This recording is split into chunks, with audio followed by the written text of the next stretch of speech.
Sidang pembacaan putusan kasus penimbunan timah ilegal seberat 52 ton dengan terdakwa Sarjono, warga desa Jurung, Kecamatan Sungai Liat, Kabupaten Bangka, digelar Senin siang. Hakim Pengadilan Negeri Sungai Liat menjatuhi hukuman kepada terdakwa dengan hukuman 5 bulan penjara dan denda 40 juta rupiah subsidiar 5 bulan, serta penyitaan terhadap barang bukti oleh negara. Persidangan yang digelar di ruang sidang 2 Pengadilan Negeri Sungai Liat dijaga ketat oleh anggota kepolisian Resort Bangka. Pembacaan putusan ini berlangsung sekitar 1 jam yang dibacakan oleh Ketua Majelis Hakim Elizabeth Prasasti Asmarani SH. Terdakwa Sarjono alias Nono Jurung menerima atas semua putusan yang dibacakan oleh Majelis Hakim. Namun pihak jaksa penuntut umum akan pikir-pikir terhadap putusan yang dijatuhkan oleh Majelis Hakim terhadap terdakwa, apakah banding atau tidak.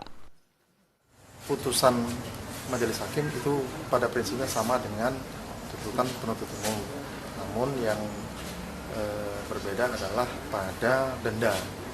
Untuk putusan denda itu 40 juta subsidiar 5 bulan. Kita pikir-pikir dulu, kita laporkan dulu sama pimpinan.